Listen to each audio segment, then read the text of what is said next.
What's your pleasure, sir?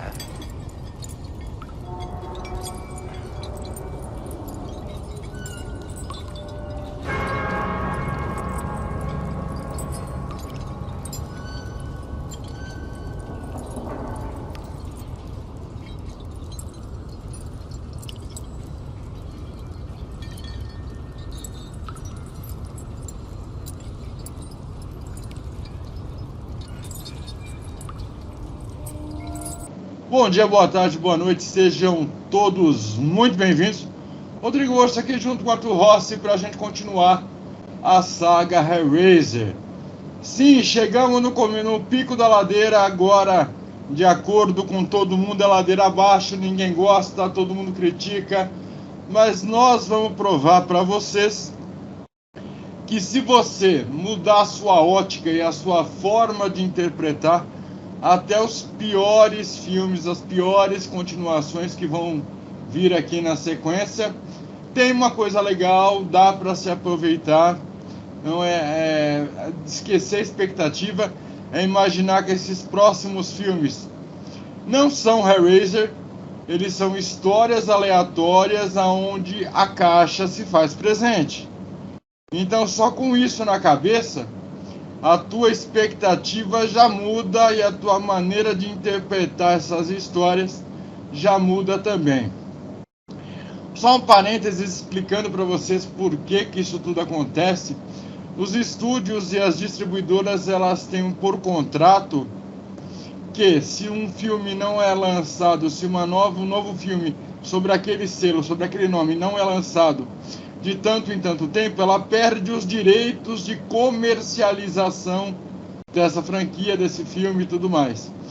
Então, para que isso não acontecesse, eles pegaram filmes que não foram pensados para o Hellraiser, colocaram o Hellraiser no meio e foram lançando de um intervalo de 1-2 anos para não perder os direitos de comercialização. Nosso Doug Bradley, nosso Pinhead, ele participa honrosamente da maioria dessas continuações.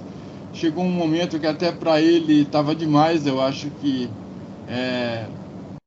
usaram um recurso fantástico que é a atuação dele, não só como Pinhead, mas como ator em filmes muito ruins, e isso desgastou muito o personagem, desgastou muito a experiência dele como ator. Eu entendo ele ter falado não em algumas produções e respeito isso. Eu, no lugar dele, teria falado não bem antes. Eu acho que eu não teria muito bonzinho, aguentado, eu não teria aguentado nem me sujeitado a participar dessas coisas que não fazem parte do cânone. Dito isso, nós estamos em Hellraiser 5, Inferno, lançado em 2000. É um policial corrupto de Los Angeles acorda um dia num mundo habitado pelos nossos cenobitas, criaturas horríveis, sádicas, e a única chance dele entender, dele escapar dessa situação toda, é enfrentando o Pinhead e entendendo o que acontece. Então é um filme muito bom, policial, é um filme de investigação policial muito bom, aonde a caixa, aonde o universo de Hellraiser foi inserido. Esse policial corrupto chega numa cena de crime, a caixa está no chão. Aí ele coleta a caixa como parte das provas, e ao longo do filme você vê que o cara é um escroto, que o cara é um policial, além de corrupto, ele é mau caráter, ele é uma pessoa ruim, ele é um profissional ruim, ele é a encarnação do que nós não deveríamos ser. E aí eu quero continuar ouvindo do Arthur, como foi para ele conhecer essa obra, revisitar essa obra, quais foram as impressões dele, para que eu continue pontuando e conversando com vocês. E aí, Arthur? Perfeitamente, acho que você pontuou perfeito, né? Acabou de dizer que é um filme policial, concordo plenamente, fica muito exposto isso para mim, né? Também que você comentou a história dos direitos autorais, que pegaram histórias que não necessariamente eram feitas para o Hellraiser e meteram alguma coisa ali do lore dele ali no meio. Fica muito sentimento esse para mim também. E eu acho que se você assistir o filme com essa mentalidade, né, de que o filme é muito mais um filme policial do que um filme de terror em si, do Hellraiser, você consegue aproveitar esse filme muito mais.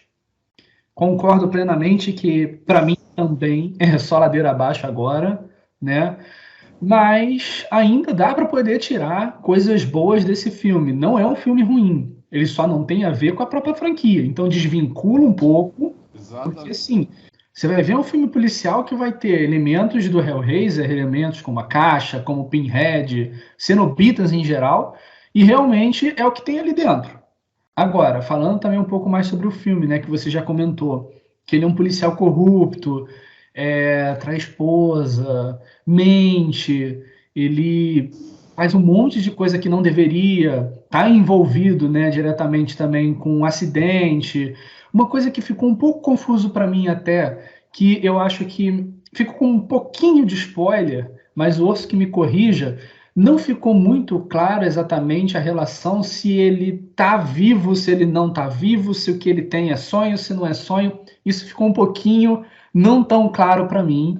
Então, até gostaria que o Orso comentasse um pouco sobre isso, porque parece o tempo todo que eu estou assistindo que está tendo aquele flashback, que é a coisa que está acontecendo, aí quando acontece alguma coisa determinada, daí a pouco fala assim, peraí, isso aí que você achou, não é isso não. Aí volta assim, meio que dá uma revertida. Aham. Achei um pouquinho confuso isso, Aham. mas ao mesmo tempo interessante que eles fizeram isso, porque prendeu bastante a atenção e eu fiquei, mas ué, peraí, tentando fazer uma ligação aí. Não, é um filme de 2000, então não tem, spoiler não existe, já está aí Você há tem razão. 22 anos. Eu Me posso dar parece. mais detalhes e posso complementar essa sua experiência contando como eu interpretei tudo isso. Eu acho que não existe uma verdade absoluta, até porque a partir de agora é muito interpretativo, como foi tudo É, mal encaixado, depende muito de como você vivenciou a história, como você entendeu o que estava acontecendo. Para mim, a hora que ele, no começo do filme, achou a caixa, ele abriu a caixa, isso não mostra, e ele já entrou nesse looping, quer dizer, ele já estava morto, só que ao invés dele ir para quê? Para o inferno, que é o labirinto que a gente já conhece, ou para aqueles porões cheios de correntes, que também é um universo, um ambiente que a gente também já conhece, o que acontece? A melhor maneira de punir, de fazê-lo sofrer, uma vez que ele é corrupto, uma vez que ele trai o próprio parceiro, ele sim, monta uma arapuca para incriminar o próprio parceiro dele. Então, o fato de ele estar jogando xadrez no começo do filme, e ele dá a entender que ele tem uma arquitetura lógica melhor do que o professor que está jogando com ele, que depois a gente vai descobrir que, na verdade, aquele senhor já é o Pinhead. O Pinhead já está arquitetando toda a realidade dele. Então, como o inferno desenvolveu para que ele fosse punido, para que ele sofresse verdadeiramente. Então, ele foi colocado nesse loop. Então, tudo a partir do jogo de xadrez, ele já está morto, ele já está no inferno. Como o próprio Pinhead comenta, o inferno é a repetição, né? Hell is the repetition. verdade. Então, o fato dele estar preso naquele loop, aquela angústia dele descobrir os dedos queimados do menino, dele não saber se ele está atrás de um serial killer, se ele está atrás de um maníaco, se ele está atrás de alguma pessoa sádica, simplesmente sádica, o que isso tem de relação direta com ele, porque em vários pontos a arquitetura das situações colocam ele no principal da história, e ele não sabe como isso interfere, o porquê disso, se é um perseguidor. Então todos esses elementos me cativaram bastante, eu gostei, eu comprei essa ideia. É um what if do inferno, porque realmente o inferno dele ali é a repetição. Ele passa por tudo aquilo para no final ele descobrir que o loop vai resetar.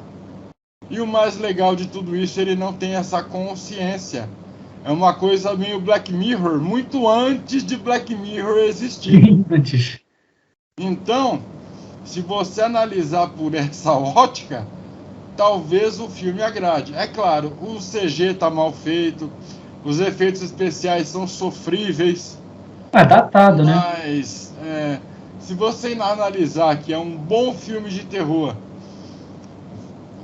que casou com um bom filme de suspense, você pode até ter uma experiência parecida com a minha e pode relevar os pontos que incomodam. Por isso que eu costumo dizer que dessa nova saga, dessa nova continuação da história, eu acho que é um dos melhores filmes, porque ele se basta por si só.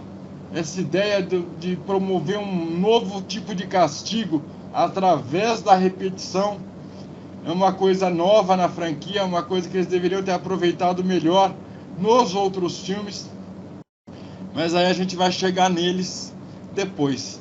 Infelizmente é um filme que não está presente em catálogo nenhum de streaming.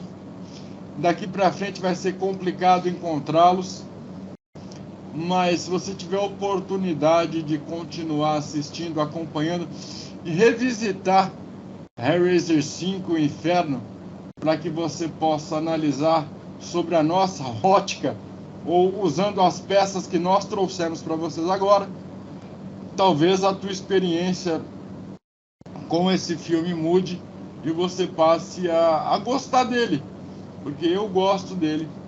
E eu imagino que se você subverter as expectativas e imaginar que é uma história separada dentro do universo de Hellraiser, você vai gostar também.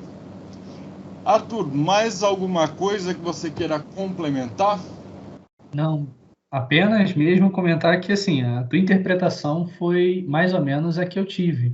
Eu queria mais era ter certeza que eu entendi o recado como você falou. Realmente parece que ele está num loop de sofrimento ali. Aquilo é o inferno, porque ele já morreu. Exatamente, exatamente. Então, é uma outra faceta do inferno, talvez uma versão mais cruel do que aquela onde eles são despedaçados e o sofrimento físico seja a prioridade.